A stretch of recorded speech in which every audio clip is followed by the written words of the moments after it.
서리아담을 찾아주셔서 감사합니다. 항상 건강하시고 좋은 일만 가득하시길 기원할게요. 지금 구독하시고 바로 오늘 야담 들어보시죠. 그날 밤 칠흑 같은 어둠이 마을을 집어삼키고 있었습니다. 개 짖는 소리 하나 들리지 않는 깊은 밤, 마을 가장 외딴 곳에 자리한 박역관의 기와집이 거대한 화톱불처럼 활활 타오르고 있었지요. 지붕 기와장이 터져나가는 굉음은 멀리 떨어진 순덕의 귀에까지 들려왔습니다. 순덕은 낡은 초가에서 홀로 잠을 청하려다 창호지를 붉게 물들이는 기이한 빛에 놀라 잠이 깼습니다. 아니, 저게 무슨 불빛이람. 그녀가 문을 열고 밖을 보았을 때 이미 박역관의 집은 걷잡을 수 없는 화마에 휩싸여 있었습니다. 순덕은 발을 동동 굴렀습니다. 지금 당장 마을로 달려가 사람들을 깨워와도 이미 때는 늦을 것 같았습니다. 그녀가 안타까운 마음에 발길을 돌리려던 바로 그 순간이었습니다. 타닥거리는 불길 소리 사이로 아주 희미하지만 분명한 아이의 울음소리가 들려왔습니다. 마치 어미를 잃은 새끼 고양이의 애처로운 울음소리 같았지요. 순덕의 심장이 쿵 하고 내려앉았습니다. 저 안에 사람이 있다, 아이가. 그 생각 하나가 그녀의 머릿속을 가득 채웠습니다. 그녀는 단 한순간도 망설이지 않았습니다. 치맛자락을 걷어붙이고 우물가로 달려가 물동이의 물을 머리부터 발끝까지 뒤집었었습니다. 그리고는 지옥의 아가리처럼 입을 벌리고 있는 불타는 집을 향해 망설임 없이 뛰어들었습니다. 뜨거운 열기가 그녀의 살을 태울 듯 덮쳐왔고 매캐한 연기가 눈과 코를 찔러 숨을 쉴 수 없었습니다. 콜록, 콜록, 아가, 어디 있느냐? 순덕은 눈물 콧물을 쏟아내며 울음소리가 들려오는 안채를 향해 필사적으로 나아갔습니다. 마당에는 이미 박역관 내외로 보이는 이들이 피를 흘리며 쓰러져 있었습니다. 단순한 화재가 아님을 직감했지만 그녀는 그것을 살필 겨를이 없었습니다. 울음소리를 따라 다다른 곳은 안방 뒤편의 작은 벽장이었습니다. 순덕이 덜컹거리는 문을 부서져라 뜯어내자 그 안에는 겁에 질려 서로를 부둥켜 안고 있는 3명의 어린아이가 있었습니다. 사내아이 둘과 포대기에 쌓여 울고 있는 여자아이. 얘들아, 정신 차리거라. 어서 나를 따라오너라. 순덕은 재빨리 여자아이를 업고 사내아이들의 손을 각각 붙잡았습니다. 바로 그때 우지끈 하는 소리와 함께 대들보가 불길에 휩싸인 채 무너져 내리기 시작했습니다. 피해라. 순덕은 본능적으로 아이들을 자신의 품 안으로 끌어안고 바닥에 엎드렸습니다. 순간 그녀의 등 뒤로 지옥의 열기가 덮쳐왔습니다. 시뻘건 불길이 그녀의 두 눈을 정면으로 덮치는 듯한 끔찍한 고통과 함께 그녀의 의식은 깊은 어둠 속으로 가라앉았습니다. 그녀가 마지막으로 본 것은 품 안에서 헐떡이는 새 아이의 겁에 질린 얼굴이었습니다. 그날 밤 순덕은 잿더미 속에서 새 아이의 목숨을 훔쳤고 세상은 그 대가로 그녀의 두 눈에서 빛을 훔쳐갔습니다. 순덕이 다시 눈을 떴을 때 세상은 영원한 어둠에 잠겨 있었습니다. 그녀는 모든 것을 잃었습니다. 두 눈의 빛과 평생 모아온 얼마 안 되는 살림살이까지. 그날의 화재는 단순 실화로 종결되었고 박역관 부부는 목숨을 잃었으며 그들의 막대한 재산은 감쪽같이 사라졌다는 흉흉한 소문만 남았지요. 순덕의 곁에 남은 것은 오직 그녀가 목숨을 걸고 구해낸 새 아이뿐이었습니다. 갈 곳도 의지할 곳도 없는 아이들을 보며 순덕은 차마 외면할 수 없었습니다. 이제부터 내가 너희들의 어미다. 그녀는 자신의 운명과 아이들의 운명을 기꺼이 하나로 묶기로 결심했습니다. 세월은 흐르는 물과 같았습니다. 20년이라는 긴 시간이 흘렀지요. 순덕은 앞을 보지 못하는 불편한 몸으로 억척스럽게 삭바느질과 밭일을 하며 새 아이를 길러냈습니다. 아이들은 그런 순덕을 어머니라 부르며 친어머니 이상으로 따랐습니다. 비록 피는 섞이지 않았지만 그들은 세상에서 가장 끈끈한 정으로 맺어진 가족이었습니다. 아이들은 어머니의 희생에 보답이라도 하듯 각자 자신의 길에서 훌륭하게 성장했습니다. 첫째 만석은 어릴 적부터 힘이 장사고 손재주가 남달랐습니다. 그는 한양으로 올라가 당대 최고의 대장장이 밑에서 기술을 배워 이제는 나라에서 쓰는 무기를 만들 정도로 실력 있는 대장장이로 이름을 날리고 있었지요. 과묵하고 듬직한 그는 어머니와 동생들을 지키는 것을 자신의 숙명으로 여겼습니다. 둘째 지선은 어릴 적부터 바늘과 실을 가지고 노는 것을 좋아했습니다. 그녀의 손끝에서 피어나는 수는 마치 살아 움직이는 듯 정교하고 아름다웠지요. 그녀는 궁에 들어가 왕실의 의복에 술을 놓는 자수장이 되어 그 재능을 인정받고 있었습니다. 그녀는 섬세한 눈썰미와 따뜻한 마음씨를 지녀 늘 눈먼 어머니의 마음을 가장 먼저 헤아리는 딸이었습니다. 셋째 필현은 몸은 약했지만 머리가 비상하고 언변이 뛰어났습니다.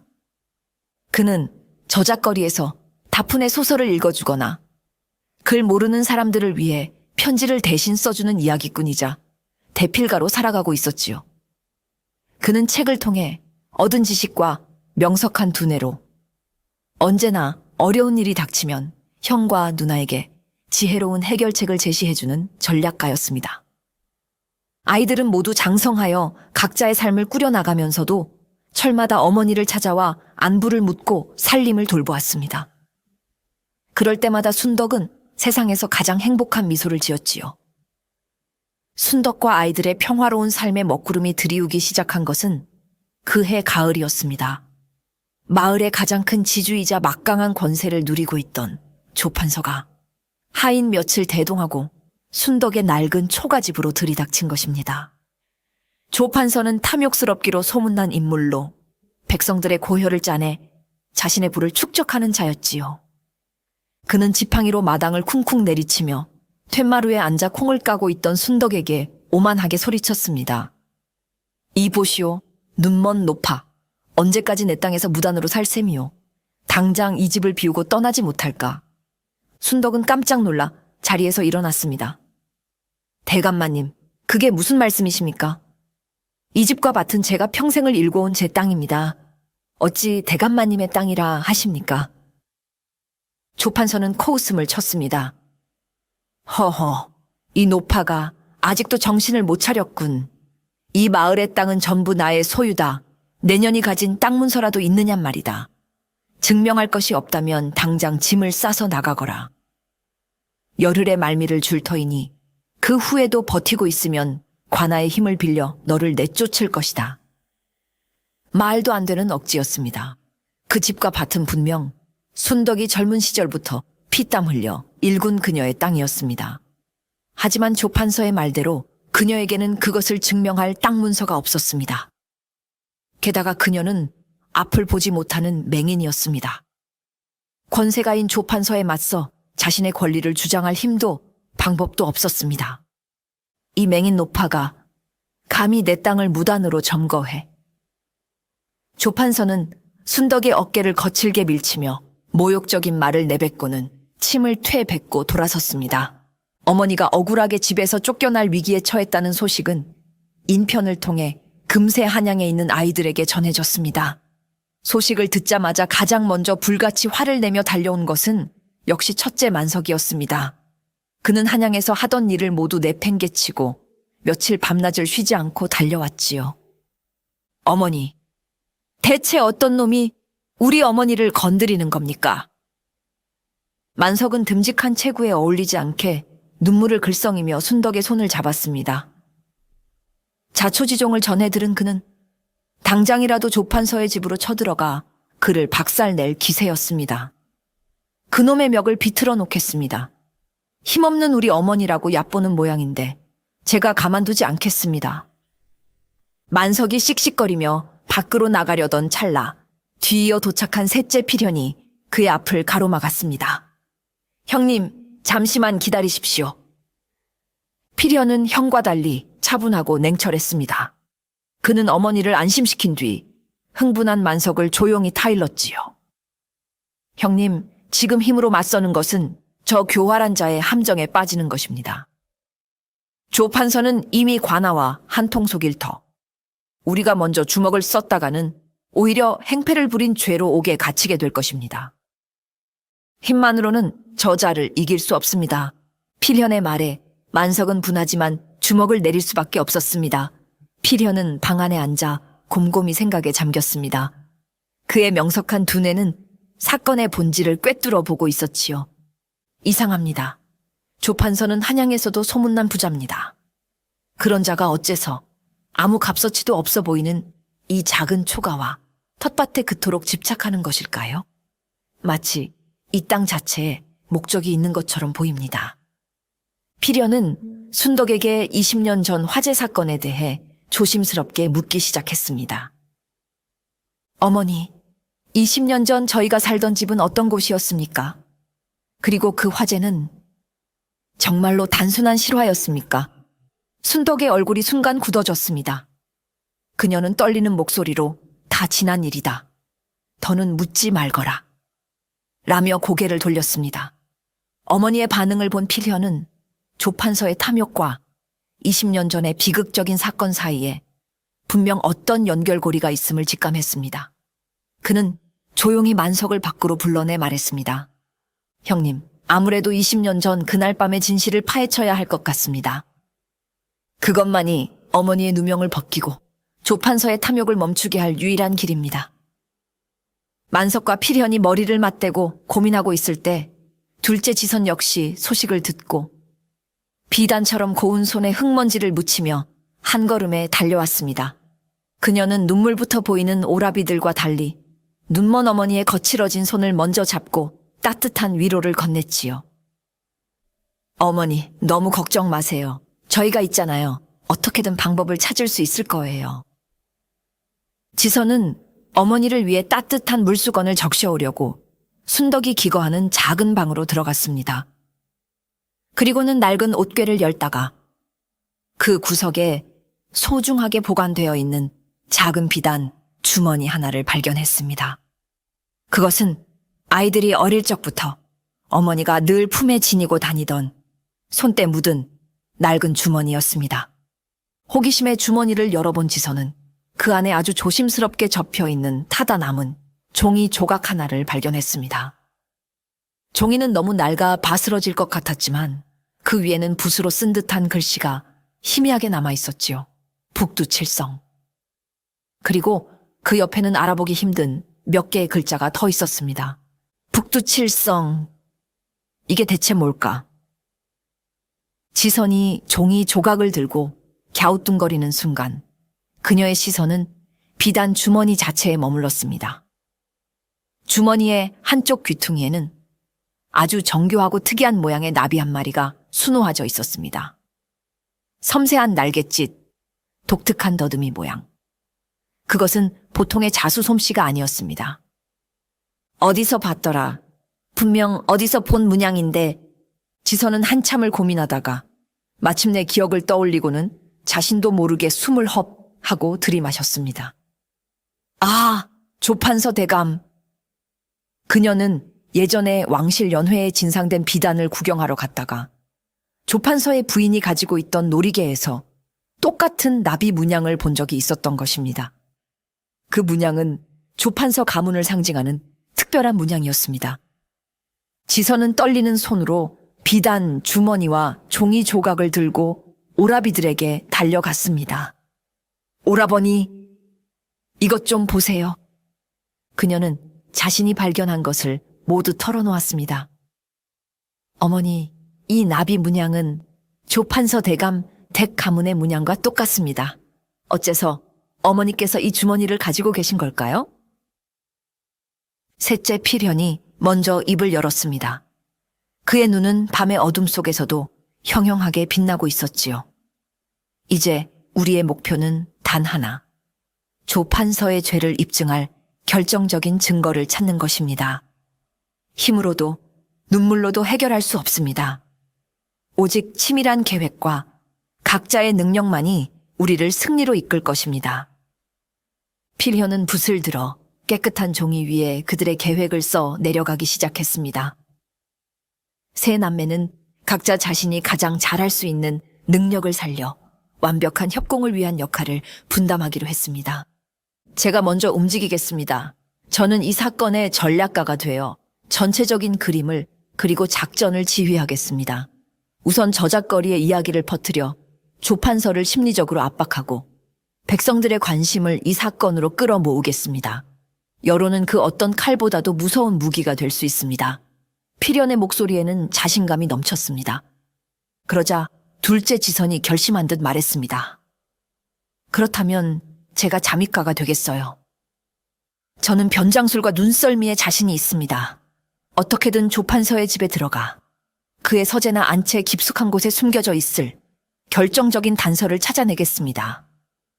여인의 몸이기에 오히려 그들의 경계를 뚫기 쉬울 수도 있습니다. 그녀의 섬세함 뒤에는 강단 있는 용기가 숨어 있었지요. 마지막으로 묵묵히 듣고 있던 첫째 만석이 주먹을 꽉 쥐며 말했습니다. 좋다.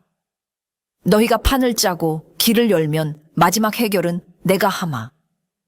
나는 해결사다. 필연이 네가 전략을 세우고 지선이 네가 단서를 가져오면 나는 그것을 바탕으로 물리적인 증거를 확보하거나 필요하다면 저들의 허를 찌를 가짜 증거를 만들어내겠다. 내 망치질이 쇠만 두드리는 것이 아니라 진실을 밝히는데도 쓰일 수 있다는 것을 보여주마. 그렇게 세 남매의 역할 분담이 끝났습니다. 이야기로 바람을 일으키는 전략가 필현, 적의 심장부로 스며드는 잠입가 지선, 그리고 결정적인 순간에 망치를 휘두를 해결사 만석. 다음 날부터 한양 저작거리에는 기이하고 슬픈 이야기가 하나 떠돌기 시작했습니다. 그 이야기의 시작은 언제나처럼 닷푼의 소설을 읽어주던 이야기꾼 필현의 입에서부터였지요. 그는 평소처럼 영웅담이나 연애담을 읽어주는 대신 아주 애처로운 목소리로 새로운 이야기를 풀어놓았습니다.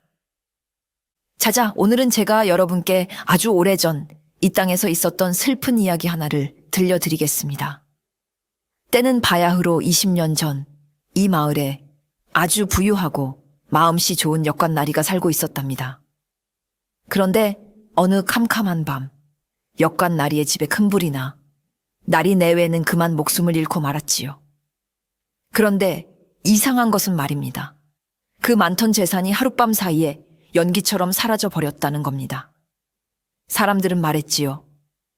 역관나리의 억울한 원혼이 자신의 재산을 훔쳐간 도둑을 찾아 밤마다 구천을 떠돌고 있다고 말입니다. 듣는 이들은 누구나 그 이야기가 20년 전 박 역관댁의 비극적인 사건을 가리키는 것임을 알 수 있었습니다. 필현의 뛰어난 언변과 애절한 목소리는 사람들의 마음을 사로잡았습니다. 이야기는 삽시간에 저작거리 안악들의 입을 통해 주막 술꾼들의 입을 통해 온 마을로 퍼져나갔습니다. 들었나? 20년 전 그 사건 단순한 불이 아니었다더군. 역관나리의 원혼이 밤마다 잃어버린 재물을 찾아 헤맨다지 뭔가. 소문은 걷잡을 수 없이 커져 마침내 조판서의 귀에까지 들어갔습니다. 조판서는 자신의 저택에 앉아 하인에게서 전해 들은 저잣거리의 이야기를 듣고 얼굴이 하얗게 질렸습니다. 어떻게 20년이나 지난 일을 누가... 그는 애써 태어난 척했지만 밤마다 악몽에 시달리기 시작했습니다. 꿈속에 피를 흘리는 역관이 나타나 내 재물을 돌려다오 라고 소리치는 통에 잠을 이룰 수가 없었지요. 또한 이 이야기는 마을 사람들의 뇌리에서 잊혀가던 20년 전의 비극을 다시 수면 위로 끌어올리는 역할을 했습니다. 사람들은 이제 순덕노파의 땅 문제와 20년 전의 미스터리한 사건을 연관지어 생각하기 시작했지요. 필연은 여기서 멈추지 않았습니다. 그는 며칠 뒤 이야기의 다음 편을 공개했습니다. 그 사라진 재산이 사실은 역관나리의 집터 어딘가에 아직도 숨겨져 있다더이다. 그 비밀을 아는 자, 천하를 얻을 만큼의 부를 얻게 될 것이나 원혼의 저주 또한 함께 받게 될 것이라 하더이다. 이 이야기는 조판서의 탐욕에 다시 한번 불을 지폈습니다. 그는 더욱 초조해하며 어떻게든 순덕을 내쫓고 그 땅을 파헤쳐 남은 재산을 찾아내야겠다고 개걸스럽게 다짐했지요. 필연이 던진 이야기는 쥐를 잡기 위해 노은 향기로운 떡밥과도 같았습니다. 이제 쥐가 덫을 향해 달려오기만을 기다리면 되는 것이었습니다. 필연이 저작거리에서 이야기로 바람을 잡는 동안 지선은 자신의 임무를 수행하기 위해 조용히 움직였습니다. 그녀의 계획은 대담하고 위험했습니다. 바로 호랑이 구린 조 판서의 집에 직접 들어가는 것이었지요. 지선은 먼저 자신의 신분을 감추기 위한 준비를 시작했습니다. 그녀는 궁에서 입던 화려한 비단 옷을 벗고 누추한 무명옷으로 갈아입었습니다. 탐스러운 머리는 되는 대로 틀어 올리고 뽀얗던 얼굴에는 일부러 검댕을 묻혔지요. 그리고는 거울을 보며 입가에 작은 점 하나를 찍었습니다. 그러자 곱고 총명했던 자수장의 모습은 온데간데 없고 시골에서 갓상경한 어수룩하고 순박한 처녀의 모습만이 남아있었습니다. 그녀는 조판서 댁의 안살림을 총괄하는 참모를 찾아갔습니다. 그리고는 미리 준비한 자신이 정성껏 수놓은 작은 손수건을 뇌물로 건네며 세상에서 가장 불쌍한 표정으로 말했습니다. 고향에서 몹쓸 병이 돌아 먹고 살 길이 막막하여 한양으로 올라왔습니다. 바느질 솜씨는 조금 있사오니 부딪힌 모일이든 허드레실이든 좋으니 이 댁에 머물며 일을 할 수 있도록 허락해 주십시오. 참모는 그녀의 뛰어난 수솜씨와 순박해 보이는 인상에 마음이 동했습니다. 마침 조 판서의 부인이 새 비단옷의 수를 놓을 사람을 찾고 있던 터라 지선은 생각보다 쉽게 조 판서의 집에 들어갈 수 있었습니다. 친모가 된 지선은 낮에는 조 판서 부인의 옷에 술을 놓으며 신임을 얻었고 밤에는 쥐 죽은 듯 조용히 움직이며 집안의 구조와 사람들의 동태를 살폈습니다.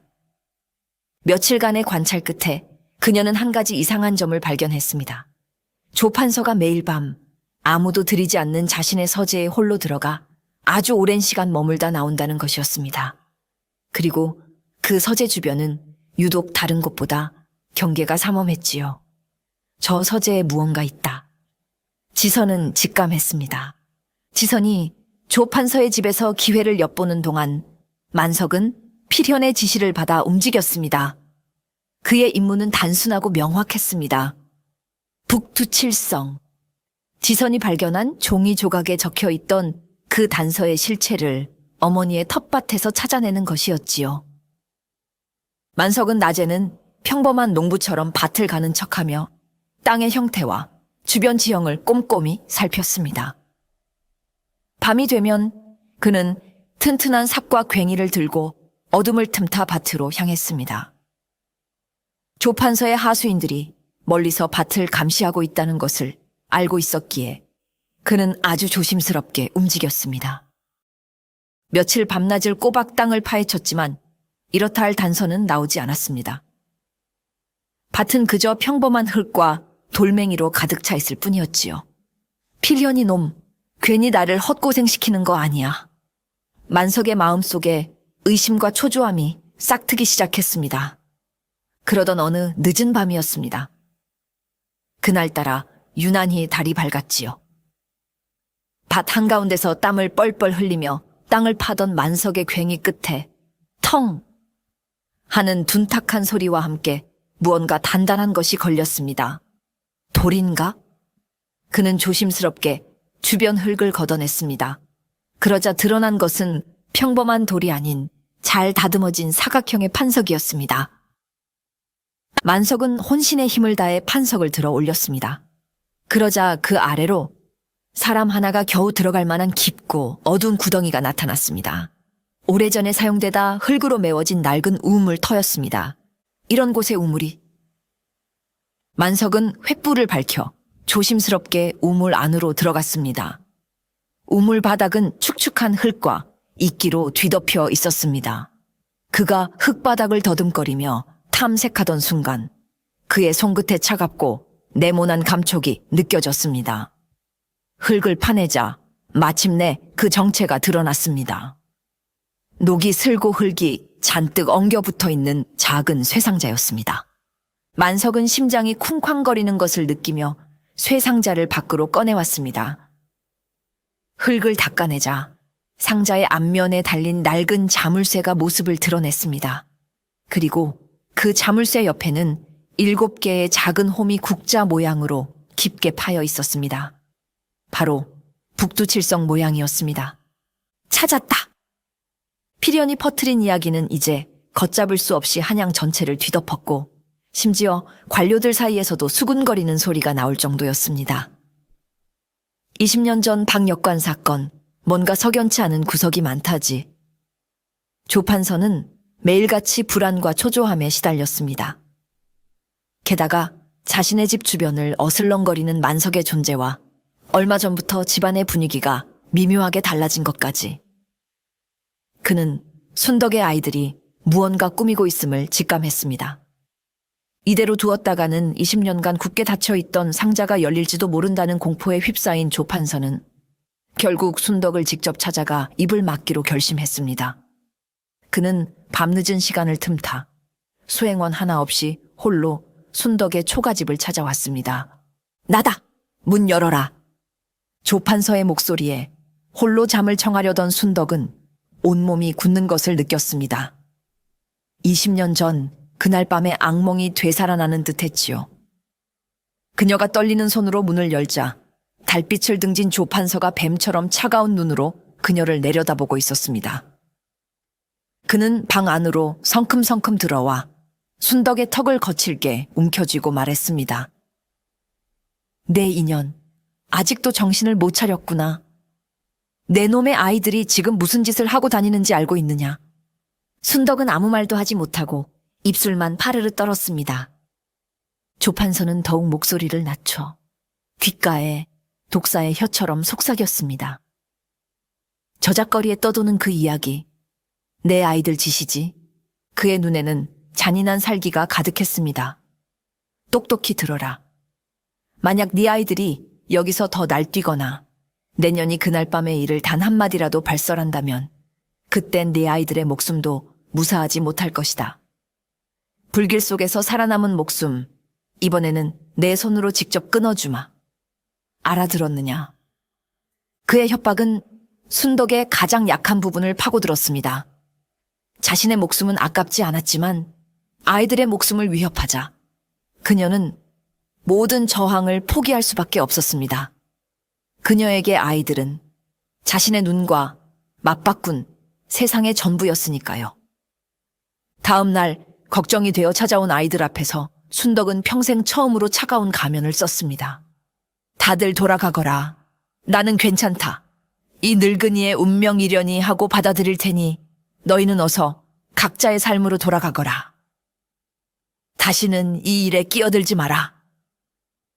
아이들은 어머니의 갑작스러운 냉대에 충격을 받았지만 필연만은 그 이면을 꿰뚫어 보았습니다.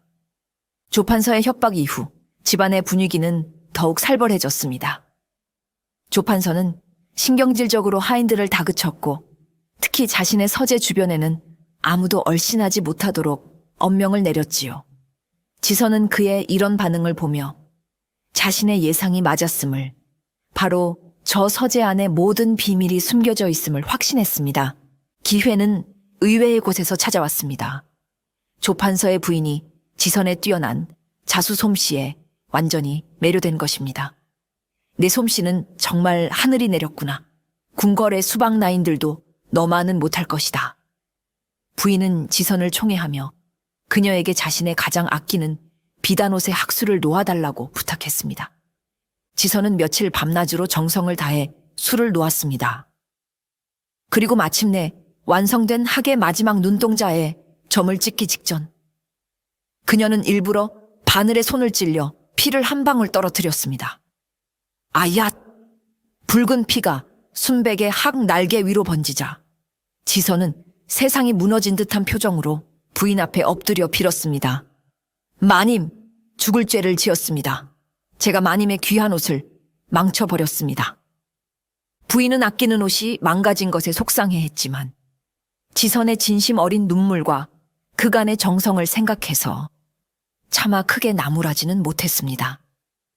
지선은 이때다 싶어 마님, 이 얼룩을 지울 수 있는 약재를 제가 알고 있습니다. 허나 그 약재는 햇볕을 보면 아니 되고 가장 어둡고 그늘진 곳에서 말려야만 효과가 있습니다. 부디 하룻밤만 댁에서 가장 빛이 들지 않는 서재에 이 옷을 보관할 수 있도록 허락해 주십시오. 라고 간청했습니다. 부인은 남편이 서재를 얼마나 아끼는지 알았지만 귀한 옷을 살릴 수 있다는 말에 결국 고개를 끄덕였습니다. 알겠다. 내 오늘 밤 대감께서 주무실 때 몰래 문을 열어줄 터이니 조용히 옷만 가져다 놓고 나오너라. 그날 밤 지선은 마침내 꿈에 그리던 조판서의 서재에 발을 들일 수 있었습니다. 칠흑 같은 어둠 속에서 그녀는 낮에 봐두었던 구조를 더듬어 나아갔습니다.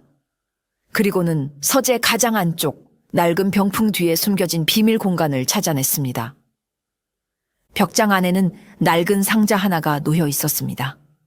상자를 열자 그 안에는 그녀가 찾던 모든 것이 들어 있었습니다.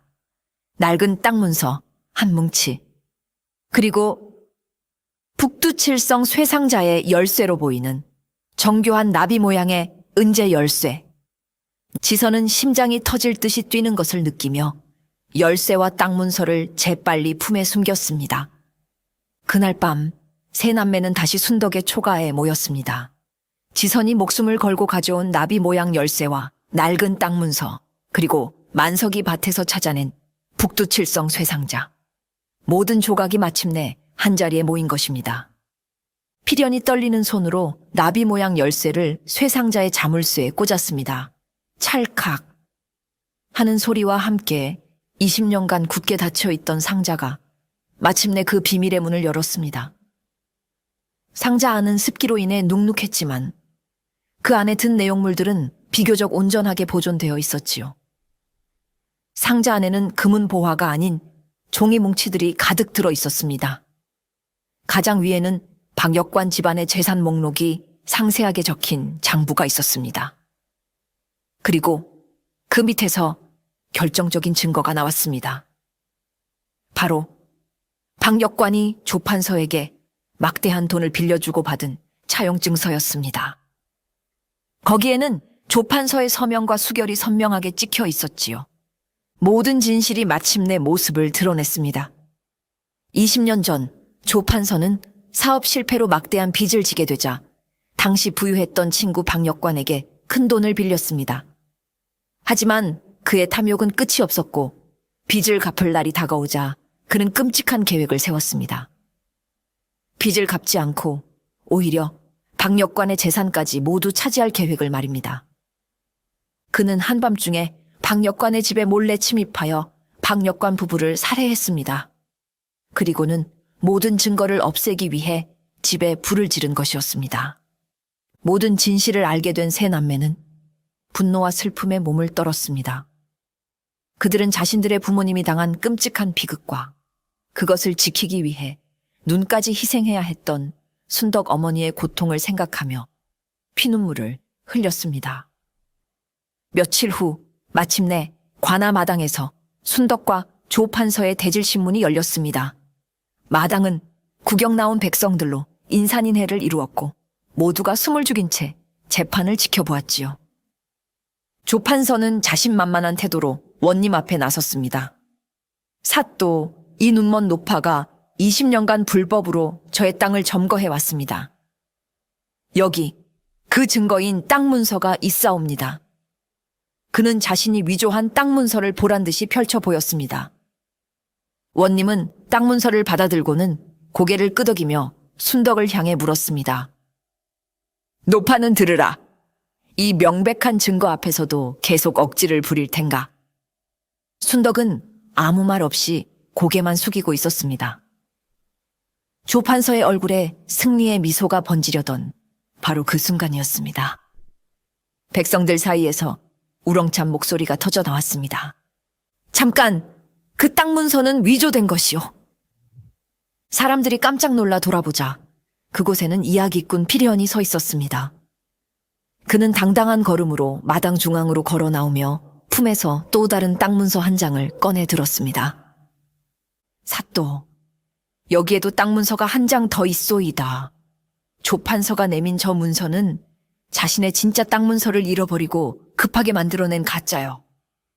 필연이 내민 것은 또 다른 가짜 땅 문서였습니다. 두 개의 똑같이 생긴 땅 문서가 등장하자 장내는 순식간에 혼란에 휩싸였습니다. 아니, 어찌 된 일이야? 어느 것이 진짜란 말인가? 백성들은 웅성거렸고 원님 역시 당황하여 어느 것이 진짜인지 분간하지 못하고 쩔쩔맸습니다. 조판서는 예상치 못한 상황에 얼굴이 새하얗게 질렸습니다. 내 이놈, 네가 어찌하여 내 땅 문서를. 그는 자신도 모르게 필현이 내민 문서가 진짜일지도 모른다는 착각에 빠져 스스로 함정에 걸려들고 만 것입니다. 필현은 그런 그를 보며 차가운 미소를 지었습니다. 어느 것이 진짜 땅 문서인지 제가 증명할 수 있습니다. 장내가 소란으로 가득 찬 바로 그때 아낙네들 사이에 조용히 서 있던 한 여인이 앞으로 나섰습니다. 허름한 침모 복장을 하고 있었지만 그 목소리만은 또렷하고 맑았습니다. 바로 조판서의 집에 잠입했던 지선이었습니다. 모든 사람의 시선이 그녀에게로 쏠렸습니다. 조판서는 자신의 집에서 일하던 친모가 나타나자 불길한 예감에 얼굴이 더욱 굳어졌지요. 지선은 원님 앞에 공손히 예를 갖추고 말했습니다.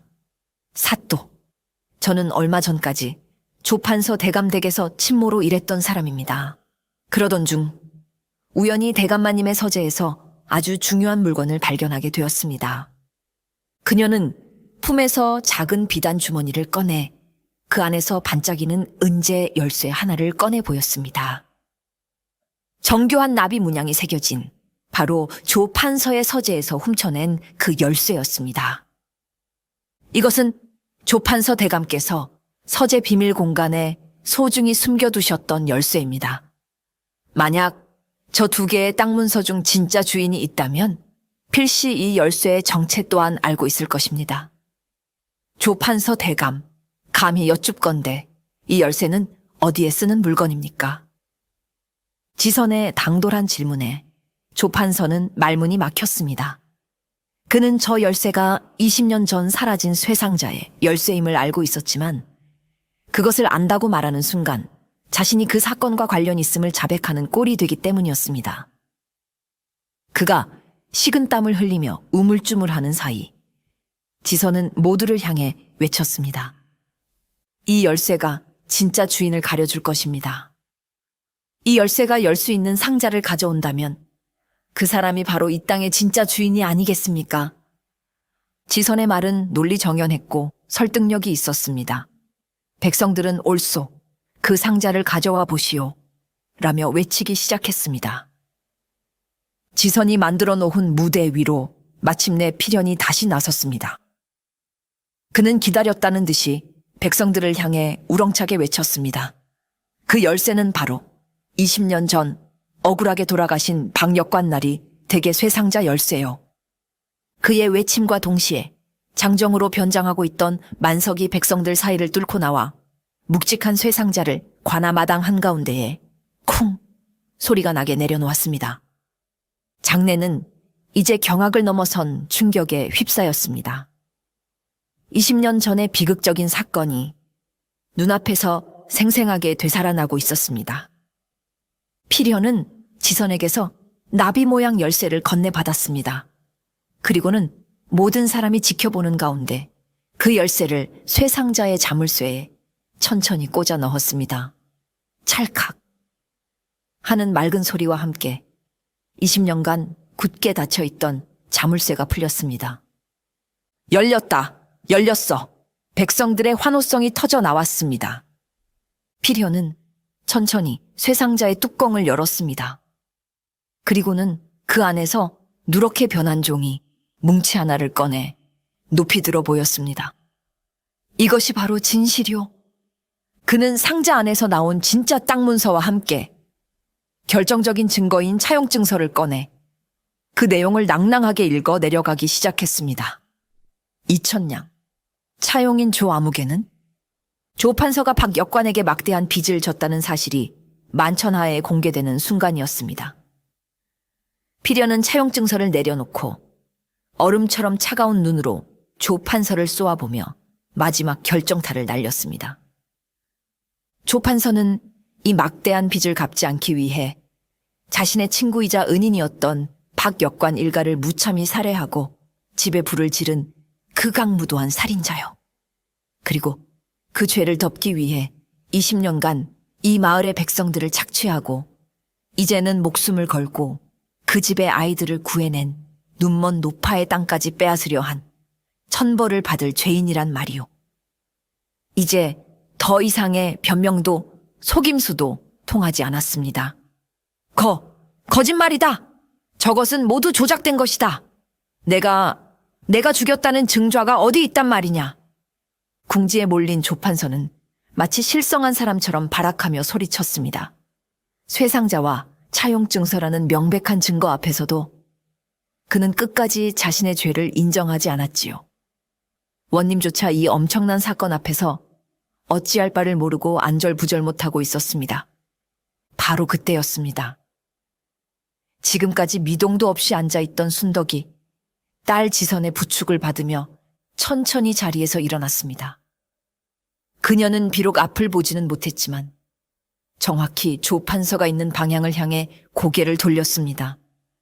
그리고는 20년간 단 한 번도 꺼내지 않았던 그날 밤의 기억을 떨리는 목소리로 끄집어내기 시작했습니다. 그날 밤 저는 똑똑히 보았습니다. 사람들은 모두 숨을 죽이고 그녀의 목소리에 귀를 기울였습니다. 제가 불길 속으로 뛰어들어갔을 때 박 역관 나리는 이미 안채의 마당에 쓰러져 계셨습니다. 그리고 그분의 가슴에는 비수가 꽂혀 있었지요. 순덕의 목소리가 비통함에 젖어들었습니다. 그녀는 품에서 낡고 낡은 비단 주머니를 꺼내 높이 들어 보였습니다. 그리고 역관 나리께서는 마지막 순간까지 이 비단 주머니를 손에 꼭 쥐고 계셨습니다. 이 주머니는 그분을 찌른 자의 허리춤에서 떨어져 나온 것이었습니다. 모든 사람의 시선이 그 낡은 비단 주머니에 꽂혔습니다. 조 판서 가문의 문양인 나비 자수가 선명했습니다. 순덕은 말을 이었습니다. 그녀의 목소리는 이제 추상 같은 위엄을 담고 있었지요. 그리고 저는 보았습니다. 불길 속에서 황급히 도망치던 자의 팔뚝을 말입니다. 역관 나리께서 마지막 힘을 다해 휘두른 벼루에 맞아 깊게 찢어진 상처가 있었지요. 조 판서 대감, 지금 당신의 왼쪽 팔 소매를 걷어 보이시오. 만약 당신이 죄가 없다면 그 팔에는 아무런 흉터가 없어야 할 것입니다. 순덕의 마지막 외침은 천지를 뒤흔드는 벼락과도 같았습니다. 조 판서의 얼굴이 귀신이라도 본 듯 새하얗게 질렸습니다. 그는 본능적으로 자신의 왼쪽 팔을 감싸주며 뒷걸음질 쳤습니다. 당장 저자의 소매를 걷어라. 포도대장의 호령에 포졸들이 달려들어 조 판서의 소매를 거칠게 걷어 올렸습니다. 그러자 그의 팔뚝에 선명하게 남아있는 오래되고 흉측한 칼자국 같은 흉터가 모든 사람의 눈앞에 드러났습니다. 더 이상의 증거는 필요 없었습니다. 조 판서는 그 자리에 풀썩 주저앉아 마침내 모든 것을 포기한 듯 고개를 떨구었습니다. 조 판서의 죄악이 만천하에 드러나자 관아 마당은 백성들의 분노와 환호성으로 가득 찼습니다. 저놈을 매우 쳐라. 순덕 할머니 만세. 조 판서와 그와 결탁했던 부패한 관리들은 모두 그 자리에서 결박되어 국법에 따른 엄한 처벌을 받기 위해 의금부로 압송되었습니다. 수십 년간 마을을 억압했던 거대한 악의 축이 마침내 무너진 것입니다. 모든 소동이 끝나고 사람들이 흩어진 텅 빈 관아 마당. 세 남매는 그제야 어머니 순덕의 곁으로 다가왔습니다. 그들은 아무 말 없이 어머니 앞에 나란히 무릎을 꿇었습니다. 그리고는 참았던 눈물을 터뜨렸지요. 어머니. 만석은 듬직한 체구와 어울리지 않게 아이처럼 흐느꼈고, 지선은 순덕의 거친 손을 잡고 하염없이 눈물만 흘렸습니다. 필현은 고개를 숙인 채 떨리는 목소리로 말했습니다. 어머니, 저희를 구하기 위해 그 끔찍한 일을 20년간이나 홀로 가슴에 묻고 사셨군요. 그뿐만이 아니었지요. 저희에게 세상을 볼 수 있는 눈을 뜨게 해주시기 위해 어머니께서는 그 소중한 두 눈의 빛을 희생하셨습니다. 저희는 그것도 모르고 그제야 아이들은 깨달았습니다. 어머니가 그저 불길 속에서 우연히 눈을 잃은 것이 아니라는 사실을. 무너지는 대들보 앞에서 자신들을 보호하기 위해 기꺼이 자신의 몸을 던져 그 모든 열기와 고통을 대신 감당했다는 것을 말입니다. 순덕은 말없이 손을 뻗어 더듬거리며 아이들의 머리를 차례로 쓰다듬었습니다. 괜찮다, 내 새끼들. 괜찮아. 너희들이 무사히 살아남아 이렇게 의롭게 자라주었으니 나는 내 두 눈을 잃은 것을 단 한 번도 후회한 적이 없단다. 너희들이 바로 내 눈이고 내 세상이었느니라. 정의는 바로 세워졌고 억울함은 풀렸습니다. 조정에서는 박역관의 억울한 죽음을 애도하고 그의 자녀들인 세 남매에게 빼앗겼던 모든 재산과 신분을 되돌려 주었습니다. 하루아침에 고아에서 양반가의 자제가 된 것이지요. 그들은 자신들의 진짜 이름과 성을 되찾았습니다. 하지만 그들은 한양의 높은 집과 화려한 비단옷을 마다했습니다. 그들의 뿌리는 20년간 자신들을 길러준 눈먼 어머니가 계신 이 산골 마을에 있었습니다.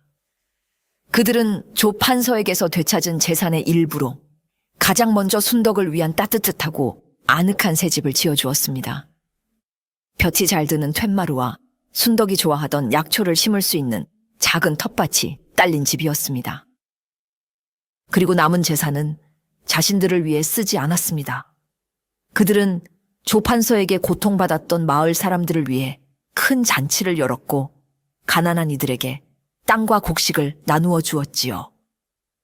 20년 전 아버지가 그러했듯 백성과 더불어 사는 삶을 선택한 것입니다. 그들의 의로운 행동에 마을 사람들은 진심으로 그들을 존경하고 따랐습니다. 세 남매는 더 이상 한양으로 돌아가지 않고 이 마을에 뿌리를 내리기로 결심했습니다. 만석은 마을 어귀에 커다란 대장간을 열었습니다. 그의 망치 소리는 이제 억울한 일을 위한 증거를 만드는 대신 농부들을 위한 튼튼한 농기구를 만들며 마을에 활기를 불어넣었습니다. 그의 대장간은 언제나 마을 남자들의 사랑방이 되었지요. 지선은 자신의 이름을 딴 작은 수방을 열었습니다. 그녀의 뛰어난 자수 솜씨는 금세 입소문을 타고 한양의 부잣집에서도 주문이 밀려들었습니다. 그녀는 마을의 안악들에게 자신의 기술을 가르쳐주며 그들이 스스로의 힘으로 살아갈 수 있는 길을 열어주었습니다. 필현은 저작거리에 작은 서책방을 열었습니다. 그는 더 이상 다푼의 이야기를 파는 대신 마을 아이들에게 무료로 글을 가르치고 책을 빌려주었습니다. 그의 서책방은 언제나 아이들의 웃음소리와 글 읽는 소리로 가득 찼습니다. 어느 따사로운 봄날이었습니다. 순덕은 아이들이 지어준 새 집에 툇마루에 가만히 앉아 봄볕을 쬐고 있었습니다. 그녀는 비록 앞을 볼 수는 없었지만 다른 모든 감각으로 세상을 느끼고 있었지요. 그녀의 귀에는 멀리서 들려오는 만석의 힘찬 망치 소리가 들려왔습니다. 그것은 파괴를 위한 소리가 아닌 새로운 삶을 만들어내는 희망의 소리였습니다. 그녀의 코끝에는 지선의 수방에서 풍겨오는 향긋한 풀물 냄새가 새으며 들었습니다. 그것은 슬픔의 증거가 아닌 아름다움을 창조하는 기쁨의 향기였습니다. 그녀의 뺨에는 필연의 서책방 쪽에서 불어오는 바람에 섞여온 아이들의 낭낭한 글 읽는 소리가 와 닿았습니다. 그것은 무지에서 비롯된 절망이 아닌 알물통에 미래를 열어가는 생명의 소리였습니다. 힘차게 망치질하는 듬직한 아들, 고운 비단에 술을 놓는 어여쁜 딸, 그리고 아이들에게 둘러싸여